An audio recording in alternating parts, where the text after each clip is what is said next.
Good? All right. Yes. More trouble. I'm losing the bass. Let's call the July 14th, 2021 meeting of the City of Fort Lauderdale Board of Adjustment to order. Bridget, can you please take a roll call of the members? Yes, Mr. Chair. Vice Chair Patrick McTeague. Eugenia Ellis. Howard Elfman. Here. Oh, Elfman, never mind. We'll get it I yet. have to do a name change. You're last. Douglas Reynolds. Mine's not coming on. Sure's on. Blaise McGinley. Here? Thank you. Yeah, I couldn't hear it. Right here. Chadwick Maxey. Here.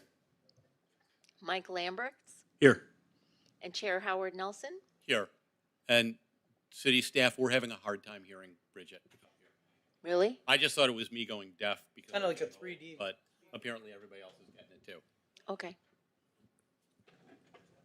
And not everyone is equally as old as I am, so. All right, Mr. Maxey, would you lead us in the Pledge of Allegiance? I pledge allegiance to the flag of the United States of America and to the republic for which it stands, one nation, under God, indivisible, with liberty and justice for all. Thank you very much. In your packages, you should have had the minutes from, yes, ma'am. What? You have no mic? Sorry. No mic. You heard me? Yeah, there you go. Excellent. Thank you. And no lights. Good problem solving. Yes, awesome. Thank you. Yeah. Do I have a motion for approval of our June minutes? Motion to approve. Second? Motion to approve? Second? And a second. Any changes, corrections, additions, deletions, alignments, misspelling? Hearing none. Yeah. All in favor? Aye. Aye. Aye. Opposed? Please show unanimous approval. Each member of the public who wishes to speak after an item is presented and discussed by the board will have 3 minutes per item. Representatives of associations and groups will have 5 minutes.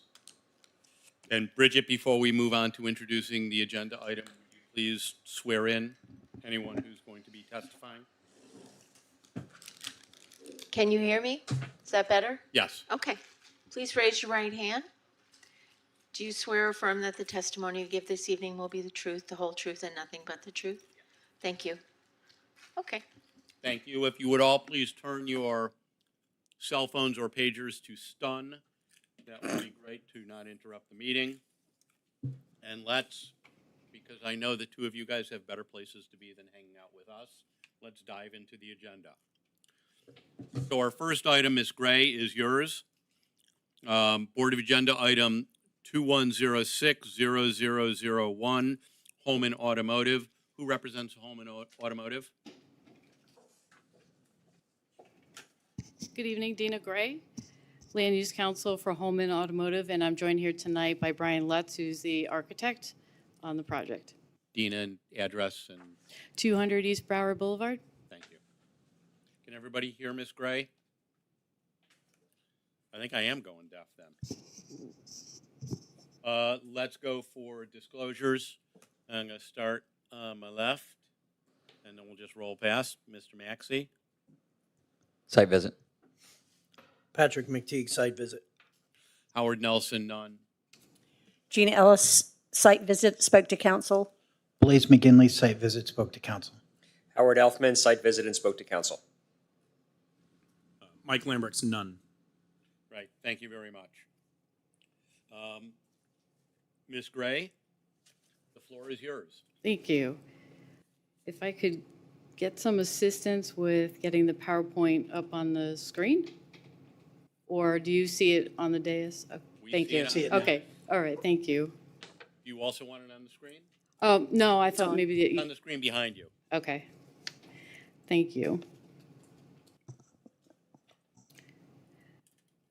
So we'll start with the property location map. So the blue area is the subject property that's at 14 41 South Federal Highway. It's south of Davie Boulevard and west of Federal Highway, north of Southeast 17th Street. This is a closer up view of the subject property. It's tucked in between Southeast 14th Court and Southeast 15th Street. And that is the existing BMW location. And last year, when COVID hit, the mini operations that was further down on Federal Highway had closed their operations there. And when the BMW operations opened back up, they integrated the mini operations at this site. So we're here tonight regarding a sign variance for 2 proposed signs for the mini operations. Based on the ULDR, the code at this site would allow up to 4 signs. And existing right now are 4 signs. So we're here requesting 2 additional signs, a freestanding sign for mini and for a proposed ground sign for the mini operations. Based on the code, as you can see on the screen, we're citing the code section that says single business buildings. As the ULDR is today, the way that it's written, it doesn't specifically address circumstances such as this, where you have 1 building, but you have 2 manufacturers, 2 business operations that are under 1 roof. So it's not the same this interpretation as if it was a multi-tenant shopping center, for instance. So the code as it reads now is you could have 4 signs, and so we're asking to increase it by 2 signs. So this sign location map at the top right of the screen, that is where the proposed, it says sign number 1, that's the proposed new ground sign for mini. And then sign number 2 is the proposed new detached freestanding sign for mini.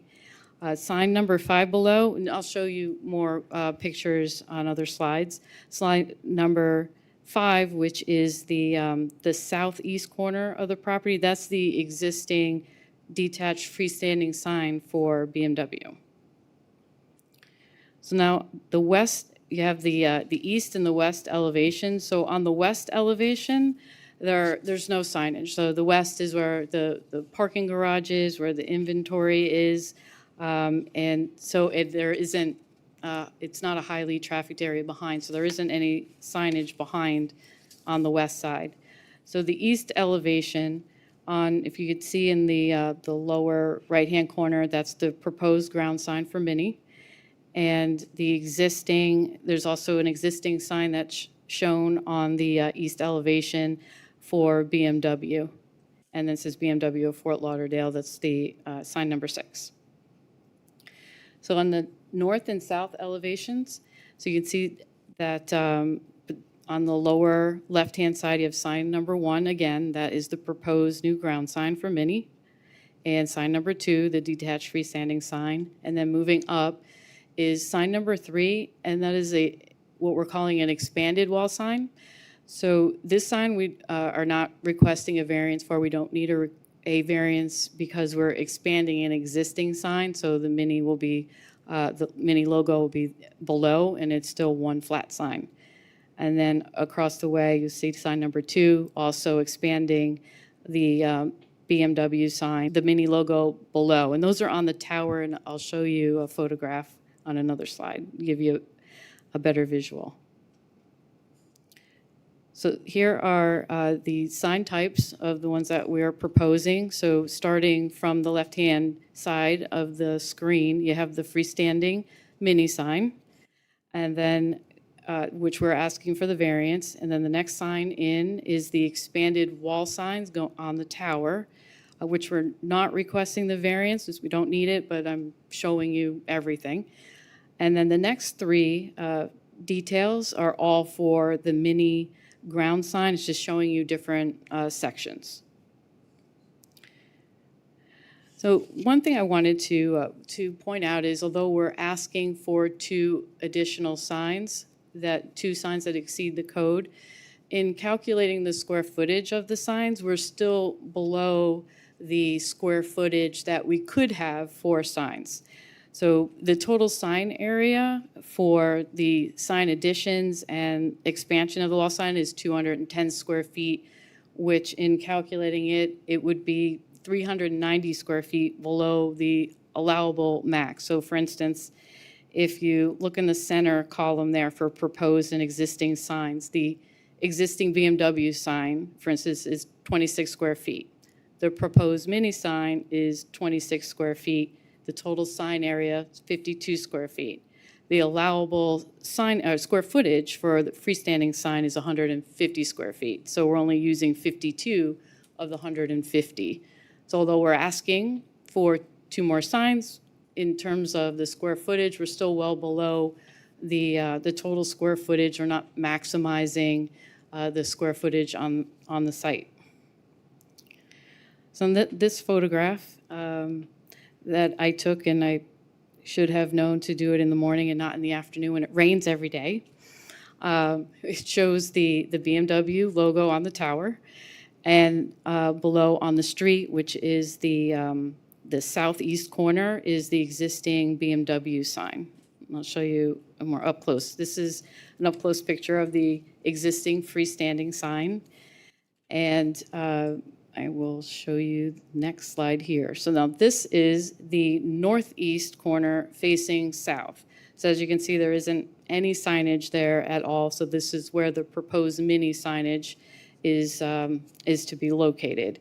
So the proposed mini sign will match the existing BMW sign. So they'll flank the store and the showroom, and they'll both look the same. So there's a uniformity of the signage. So really, it's duplicating the BMW sign, but for mini. And the reason for this is that there are 2 different business operations. There are 2 different manufacturers. They're separate operations. So right now, at this time, unless you know Mini's there, they're basically invisible because there isn't any signage for Mini at all. And this is just another view that you could see facing southwest where the proposed Mini signage is to be located. And as you can see from the photos, the existing signage is not intrusive. It's very tasteful. They're not looking to proliferate the area with signs. It's done very nicely, and it's not maximizing out the square footage. The purpose is to give identification to the separate business operations and to identify that they're there, and for the purpose of safety, which signage is generally used for traffic, vehicular traffic, so that they can see. These buildings in this area are very up close to the sidewalk, so as you're driving down, you really don't see it until you're right on top of it. So it's really important to be able to identify what is in the showroom. I have the variance criteria, which I'm happy to go through if you'd like, or I'm here to answer any questions. I do have some questions, but let's see if anybody else does. Chadwick? No? Yep. No? Yes, ma'am. But my microphone's away, so people couldn't hear me chewing chips during the presentation. I'll pull it back. Howard, do you have any I actually have a questions? question, Mr. Chair, and I'm not sure if this is going to be for staff. You may be able to answer it as well. Being new to the board, I'm just not sure. If we were to grant a variance on this, and let's say another business were to take its place in the future, would this carry, or would it be strictly for this business? I'm going to let staff, although I think I know the answer, I'm going to let staff answer.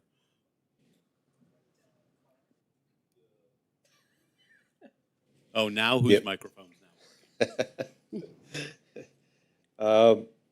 Board and chair, usually the variance carries with the land on the folio number. It's not with a particular business. So it will be transferred to a business, basically. Okay, so it would be transferred had the business changed in the future. That's correct. Thank you. provided they wanted to keep those same exact signs. That's correct. Right, So it would be the exact signs, not just necessarily number of signs. right. Okay, great, thanks. Anything? So, Ms. Gray, I know you listed it out as you went through the code, pointing out the single business uses in the sign code. Is this really multiple businesses, or is this Holman that is selling two lines of cars in one showroom? Are these separate showrooms, separate credit departments, separate sales departments? Yeah, they're completely separate operations, completely separate manufacturers. Everything is done separately. Got it. And are there two separate showrooms, a mini showroom and a BMW's showroom? Yes, the Mini, they're making the showroom on the north end where their signage would be. And then the south side is where BMW is. So Got it. So, because this board has before looked at auto dealerships to determine what is an advertising sign versus a directional sign. So I notice a joint sign that's up on the wall that says BMW and Mini advertising, but the freestanding signs could almost be directional. Here's the BMW side, here's the Mini side. Right? Correct. Okay. It- Okay, no further questions. All right. Anyone from the public who wishes to speak on this item? Ms. Gray, I'm going to allow you if you need anything to close, or are you good? No, I'm good unless there's any other questions. In that case, I will close the public hearing for board discussion and or a motion. Any discussion amongst the board? Chair, I just have one. Yes. I just want to bring up an interesting story. One of my favorite restaurants. This doesn't actually have to do with the car dealership, but it's It's kind hot dog heaven right across the street. of similar situation. You know, with the COVID pandemic, obviously businesses have had to change, and of course we all remember the Mini building was a very nice one, and so for them to move their operations, I went to a restaurant, one of my favorite restaurants for poke, and I noticed they told me that they were transitioning to a ghost kitchen. So I had to look into what that was. And the reason was because they couldn't afford to keep all their operations. And so they were going to bring in a daytime tenant essentially to do a different type of operation. And so it just begs the question whether or not the sign code needs to be revisited for pandemic impacted companies. So Interesting question. Okay. I'll just leave that with the staff. Any other questions, comments, discussion on this variance request? In that case, I am eagerly awaiting a motion either for or against. You have to You do don't it. have to do it, but you He has got to make the motion. enough to take the guy who made the motions and make them share. So, I'd like to make a motion to approve the variance on case number PLN BOA 210600001 due to it has met the requirements of the for a variance under our the code. variance under our code. Very good. Is there a second to that? I'll second. I'm sorry, who? Howard. Mr. Elfin other Howard. seconds. Any further, the other Howard? Any other further questions? If not, Bridget, will you call the roll? I will. Ms. Ellis, Yes. Mr. Elfman, Yes. Mr. McGinley, Yes. Mr. Maxey, Yes. Mr. Lambrechts, Yes. Vice Chair McTeague, Yes. Chair Nelson. Yes. There you go. Very good. Thank you very much. So, Ms. Gray, Ms. Gray, the operation hours are the same as BMW, correct? Yes. Okay. Mr. Shine, let me call the next. Where is your item? Let's call our next case, which is case number Board of Adjustment 21060002, Riverbend Storage Property. Mr. Shine, the floor is yours. Good evening, Chair Nelson. Andrew Shine with Lockery and Chakas, 1401 East Broward Boulevard, and I'm here representing the property owner. I don't know if we did. Andy, I'm sorry. Let's do disclosures before we move on, and let's start down with Mr. Elfman, and then we'll wind around. None. None. Blaze McGinley site visit and spoke with council. None. Site visit. I did a site visit. Chad Maxey, I spoke with council. Thanks. Mr. Shine, sorry to interrupt you. Please go ahead. No worries. Good evening. This is for the Riverbend Storage Project. It is located all the way on the west side of Fort Lauderdale at 2401 West Broward Boulevard. It is in a fairly industrial area of the city. This particular building is a self-storage building. The building to the north is a warehouse and distribution center.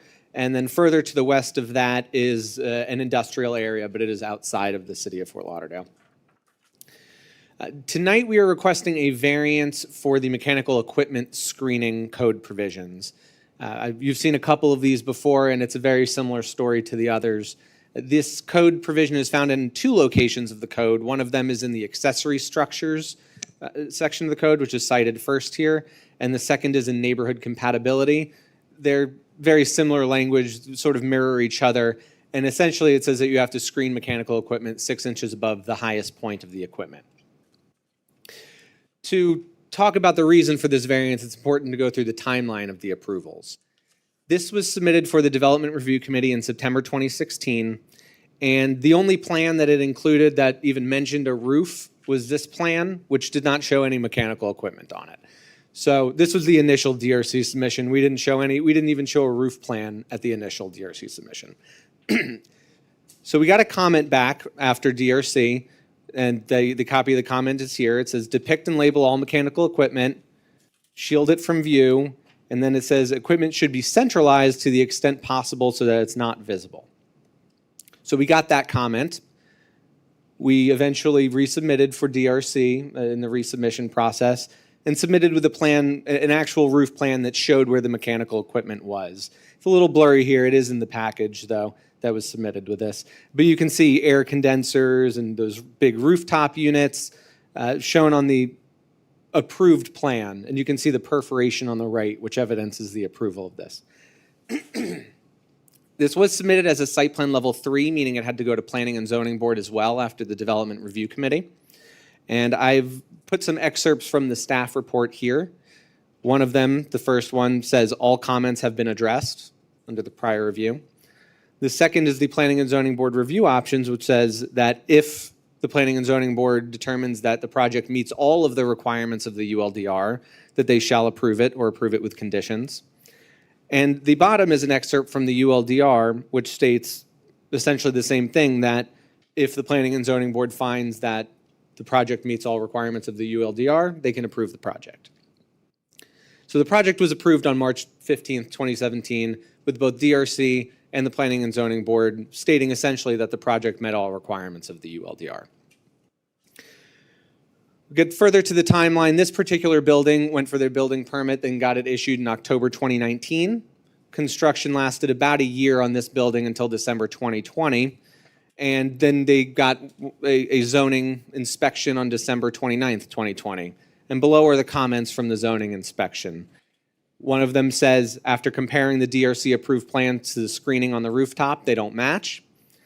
And the second one says that the mechanical equipment is not fully screened. So they did fail a zoning inspection. In order to do that, we had met with staff, figured out how to rectify this, and eventually, a month and a half later, we submitted for a site plan amendment. The site plan amendment was only addressing the rooftop equipment screening. This entire excerpt here is the whole narrative for that site plan amendment. It was only about adding mechanical equipment screening.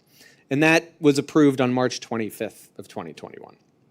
So we thought we were okay, in the clear, showed all the mechanical equipment screening on the plans, got it approved, and then this is an excerpt from that plan. You can see all the bubbles around the area with my obnoxious arrows pointing to them. Those bubbles are where we added from the previously approved changes. This is also included in the packet that we submitted. And you can see we did spot elevations of the parapet, spot elevations of all the equipment, and it was approved. We also changed the elevations. We added a little scupper on the right side of the east elevation for more equipment screening where it was sort of visible. And then we showed it in the middle one, we showed the equipment behind the parapet. So we thought we were in the clear. On May 17th, when they went for another final zoning inspection, they got another comment stating that it needs to be screened in accordance with the aforementioned sections. And that one area located near the east elevation has not been screened. This is the west elevation. It's facing an industrial area. The building is 4 stories in height, and you can't see the mechanical equipment from anywhere. It's all the way on the other side of the development. This is the east elevation. Again, they provided parapets, changed the site plan to add additional screening, and you can't see the mechanical equipment there. I did include the variance criteria in the narrative. I am more than happy to go through any of the criteria if you need to. But this is, I'll let staff speak to this if anybody wants it, but I know that you've seen a couple of these requests before. And it was within about a 2-year period a couple of years ago where this provision was overlooked during the DRC process, or an interpretation was made that it only didn't have to be visible, as shown in the DRC comment that we got. Staff has since been enforcing this to a T. So I don't expect many more of these to come in front of the board because they're being extremely diligent about this at the DRC process. So unfortunately, this was done in 2016 before that case. So thank you. Sure.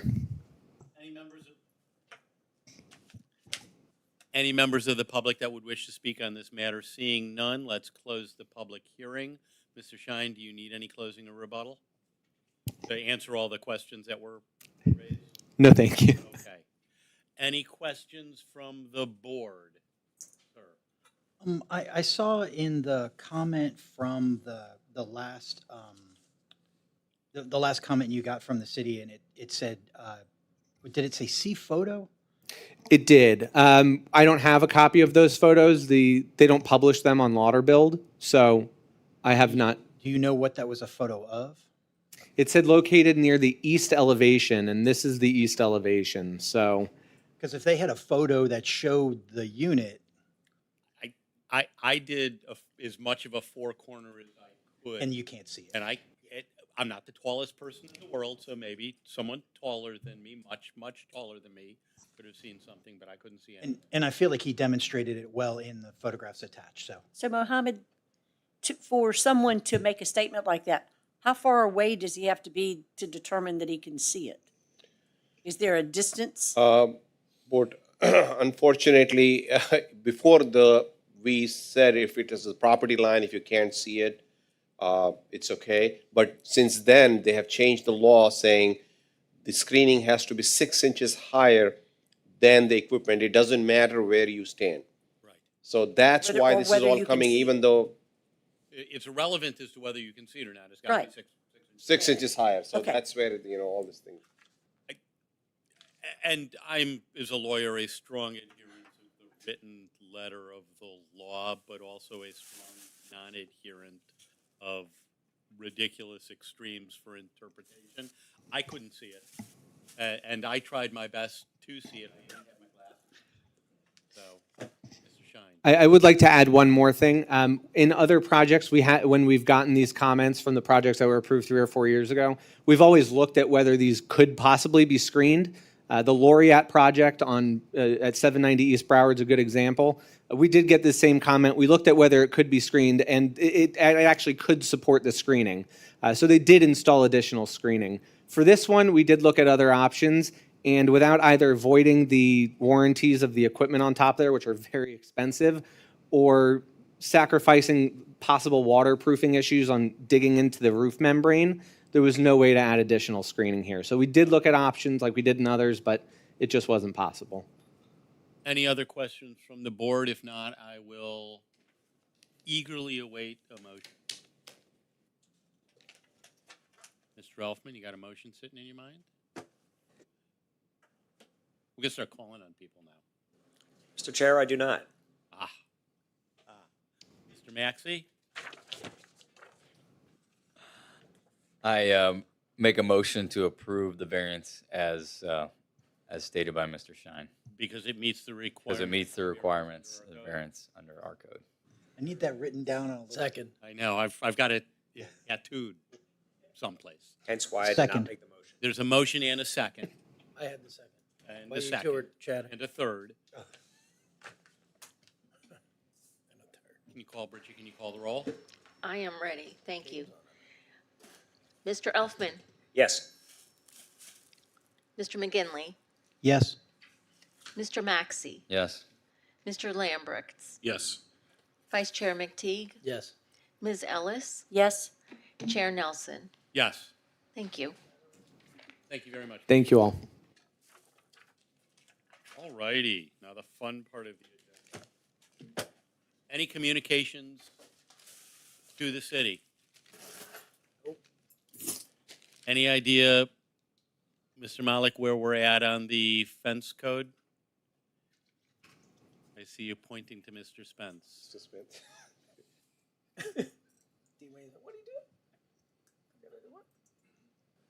We should have something going to the Board of